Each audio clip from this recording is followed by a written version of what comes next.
काम ऐसा करो कि कुछ नाम हो जाए, और नाम भी कुछ ऐसा करो कि सुनते ही कुछ काम हो जाए। तो मेरे प्यारे प्यारे दोस्तों, आप सभी का YouTube के नंबर 1 चैनल शुभम क्लासेज में बहुत बहुत स्वागत है। दोस्तों, आज हम बात करने वाले हैं आपके क्लास 12th के इंग्लिश के सेंट्रल आइडिया के बारे में। अब जैसा कि सेंट्रल आइडिया आपके मन में ये रहता है कि किस प्रकार सेंट्रल आइडिया की शुरुआत होनी चाहिए और कैसे शुरुआत करने के बाद हमारा वर्ड, हमारा सेंटेंस कैसे सही क्रिएशन की तरफ जाए और हम अपने फुल मार्क्स ले सके। जैसा कि आप जानते हैं कि इस साल के 2021 के बोर्ड एग्जाम में आपका ये सेंट्रल आइडिया 7 मार्क्स का आने वाला है, और ये 7 मार्क्स अब आपको पूरी तरह अपना बना लेना है। तो ऐसा कब होगा? जब आपको तरीका मालूम होगा, तब होगा। तो चलिए देखिए, एग्जाम में होता क्या बच्चों, एग्जाम में कहता है कि give the central idea of any one of the following poems. दिए गए कविताओं में से किसी एक का सेंट्रल आइडिया आप लिखिए। अब बात करते हैं सेंट्रल आइडिया। इसका मतलब होता क्या है कि मुख्य बिंदु, मुख्य विचार, कविता का जो शुरू से लेकर अंत तक मुख्य बातें होती हैं उसको अपने शब्दों में व्यक्त करना। कम से कम एक समझिए कि कविता का वो एक सारांश होता है, तो उसको लिख देना ही आपका सेंट्रल आइडिया होता है। अब बात यही है कि लिखना कैसे है, तो मैं आपको बता दूं कि पहले आप हर पोयम के अर्थ का, जो आप हिंदी मीडियम से बिलोंग करते हो तो इसलिए आप हर पोयम का हिंदी में अर्थ जो अच्छे से समझ लीजिए, उस अर्थ को अपने शब्दों में छोटे छोटे वाक्य बनाकर उन्हें ट्रांसलेट करके लिखने की कोशिश करिए। बस समझिए कि शुरू से लेकर अंत तक ऐसे 6-7 लाइन आप क्रिएट करिए कि आपके 60 वर्ड कम से कम बन सके। अब ये तरीका यदि आप अपनाते हो तो यकीन मानिए, भरोसा रखिए एपी सर पे कि आप अपने 7 मार्क्स आप अपने ले सकते हो। तो अब देखो, और यहां एक बात और मेरे बच्चों, अगर जिसको अभी अर्थ में प्रॉब्लम हो रही है तो मैंने वीडियो के नीचे डिस्क्रिप्शन बॉक्स में लिंक प्रोवाइड कर दिया है। उस लिंक को ओपन करके आप इस हर पोएट्री के हिंदी अर्थ को आप समझ सकते हो और अपने इस सेंट्रल आइडिया को मजबूत बना सकते हो, और इसके पोएट्री के हर एक्सप्लेनेशन, रेफरेंस और कॉन्टेक्स्ट को मजबूत बना सकते हो। इसलिए उस वीडियो को भी एक बार जरूर देखें, और साथ ही इस वीडियो को ज्यादा से ज्यादा लाइक और शेयर करें कि ये वीडियो टॉप पे हो और आप अपने आप को एक बहुत ही सफल करने की कोशिश में लग जाओ।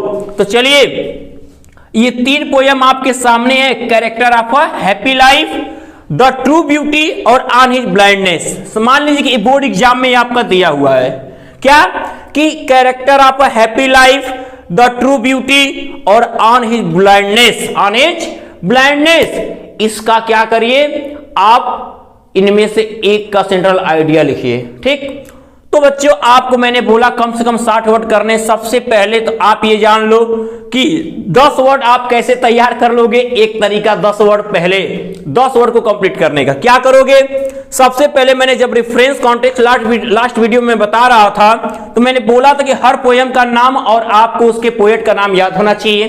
तो मैं उम्मीद करता हूं आपको याद है। जिस बच्चे को इन तीनों पोयम के अगर पोएट के नाम याद है तो जल्द से जल्द देखते हैं कौन बच्चा अभी के अभी पोएट का नाम बता देता है। तो सबसे पहला पोयम है character of a happy life, जिसके हाँ सही कमेंट आपने किया, क्या सर हेनरी वॉटन जी, बहुत अच्छा। दूसरे का भी आप लोग बता रहे हो, दूसरा तो आपके सामने दिख रहा है तो बता ही दोगे, थॉमस गैरी हैं। तो दूसरा आपके सामने द ट्रू ब्यूटी का दिख रहा है। तीसरा पोयम आपका है ऑन हिज ब्लाइंडनेस, यानी कि इसके आप ब्लाइंडनेस से मतलब ही है जॉन मिल्टन जी का। तो इन तीनों पोयम में से एक पोयम आपको बस करने हैं, एक पोयम के सेंट्रल आइडिया आपको लिखने हैं। तो शुरुआत करते हैं बच्चों, जो रेफरेंस का तरीका ही एक लाइन लिख देना, आपका 10 वर्ड तो तैयार हो जाएगा। क्या लिखोगे मेरे प्यारे बच्चों, लिखोगे कि द पोयम, जैसे ट्रू ब्यूटी का मैं लिख रहा हूं, ट्रू ब्यूटी का मैंने लिया यहाँ पे सेंट्रल आइडिया, आपके लिए बेस्ट हो और ये एग्जाम में आने की पूरी संभावनाएं हैं। तो मैं इस पोयम को चूज किया हूं, the poem the true beauty is composed by Thomas Cairo. Thomas Cairo. तो अब आप देख सकते हो यहां पर आपके बोर्ड पे 1 2 3 4 5 6 7 8 9 10 10 वर्ड आपके हो गए। तो अगर कोई पोयम बड़ा होगा उसका 12 वर्ड भी हो सकता है। तो ये अब 60 वर्ड में से इतना वर्ड आपका कंप्लीट हुआ मात्र आपके पोयम याद रहने और पोएट का नाम याद रहने से। अब उसकी शुरुआत कहां से होती है? तो जो आप कॉन्टेक्स्ट को लो, एक बार कॉन्टेक्स्ट को सोचो बच्चों, सोचो द ट्रू ब्यूटी का कॉन्टेक्स्ट क्या था। हाँ, the poet prefers the spiritual beauty to physical beauty. ये इसका कॉन्टेक्स्ट था इस पोयम का कि कवि क्या है जो आध्यात्मिक सुंदरता को शारीरिक सुंदरता के साथ क्या करते हैं, तुलना करते हैं कि जो आपकी शारीरिक सुंदरता जैसे में रोजी cheeks, coral lip and star like eyes, जहां पर क्या गुलाबी गालों की और उनके मूंगे जैसे लाल ओठों की और सितारों जैसी आंखों की, जो व्यक्ति अपने प्रेमिका के इन चीजों की सुंदरता का वर्णन करता है, ऐसे प्रेमी का क्या होता है, समय जैसे बीतता है, जैसे उस युवा उसकी अवस्था ढलती है और तो उसका प्रेम क्या होता है, खत्म हो जाता है, क्योंकि उसने तो किससे, शारीरिक सुंदरता से प्रेम किया था। लेकिन जिस भी व्यक्ति का प्रेम ऐसी महिला के साथ जिसके विचार सभ्य हो, जेंटल थॉट्स, कॉम डिजायर, शांत इच्छा वाली महिलाओं के साथ प्रेम जिसका होता है, जिसका क्या होता है, हार्ट सुंदर होता है, उसका क्या होता है, समय कितना भी बीत जाए प्रेम कभी खत्म नहीं होता। तो ये बातें पोएट ने लास्ट में कहा था क्या, कि ऐसी प्रेमिका के साथ कभी प्रेम खत्म नहीं होता। और जहां पर जिस महिला के पास ऐसी चीजें नहीं होती हैं, कहते हैं कवि की he heeds the coral lips, rosy cheeks and star like eyes. तो इसी चर्चा में कॉन्टेक्स्ट को हम ले लेते हैं क्या, कि the poet prefers spiritual beauty to physical beauty. अब आप कहोगे सर आप तो हमें सेंट्रल आइडिया सिखा रहे हैं, लेकिन हमारा तैयार तो हो रहा रेफरेंस और कॉन्टेक्स्ट भी है। तो मैं कहा ना कि आपको जादू है, एक वीडियो देखिए तैयार सब करिए। कहां मिलेगा आपको? बस शुभम क्लासेज में ही प्रोवाइड कराया जा सकता है। तो अब उसके बाद क्या हम लिखेंगे, कवि क्या कहते हैं। तो कवि ने दो बातें, एक वर्णन आप फिजिकल ब्यूटी की करोगे, एक वर्णन आपको करना है किसकी, स्पिरिचुअल ब्यूटी की, और यहीं पर आपका सेंट्रल आइडिया खत्म हो जाएगा। फिर क्या कि he says the physical charms, वो कहते हैं कि जो शारीरिक सुंदरता होती है डीके खत्म हो जाती। आप अपने भाव में भी नो, शारीरिक सुंदरता खत्म हो जाती कब, समय के साथ साथ। तो आप क्या कह दोगे, the physical charms, the physical beauty decay, या लिख सकते हो क्या, डाइज भी और यूज कर सकते हो। तो द फिजिकल चार्म्स डीके कैस कब, with the passage of time, समय बीतने के साथ जो शारीरिक सुंदरता होती है वो भी खत्म हो जाती है। लेकिन ऑन दी अदर हैंड, अगर ऑन दी अदर हैंड यानी दूसरे शब्दों में यदि कह लें, ठीक है, ऑन दी अदर हैंड दूसरे शब्दों में क्या होता है, लव बेस्ड ऑन, जो ये प्रेम होता है वो बना होता है, आधारित होता है gentleness and purity of mind, मन की पवित्रता और सभ्यता पर ये क्या होता है, आधारित होता है आपका प्रेम। जिस भी महिला का प्रेम सभ्य होता है, शुद्ध होता है, उसके साथ प्रेम बना होता है।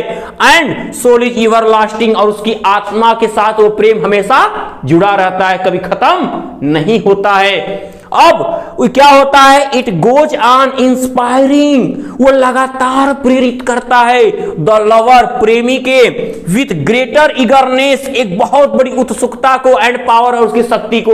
यानी कि the feelings of love, the feelings of love never dies, कब when the lady has gentle thoughts and a calm desires.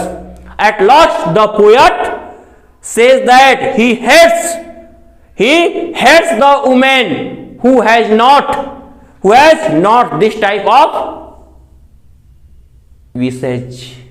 तो इस तरह से मेरे प्यारे विद्यार्थियों, आपका ये सेंट्रल आइडिया लिखने का तरीका कंप्लीट होता है, और आपको करना बस यही है कि हर सेंट्रल आइडिया में ये लाइन लेना है और उसका जो बेस्ट कॉन्टेक्स्ट है उसको शुरू करना, उसके बाद दो लाइन उसका जो सबसे इंपॉर्टेंट लगे उसको क्रिएट करिए। लास्ट से दो मुख्य भाव आप जो कॉन्टेक्स्ट के तौर पर बन सकते हैं, एक्सप्लेन कर सकते हो आप अपनी भाषा में। छोटी से छोटी भाषा आप लीजिए जिसका ट्रांसलेशन आप इजी शब्दों में कर सके, जिसके अर्थ आपको पता हो, बस अर्थ चेंज नहीं होना चाहिए, ट्रांसलेशन ग्रामेटिकल पोर्शन से सही होना चाहिए। ये बात का ध्यान रखते हुए और आप ये 7 मार्क्स ले सकते हो।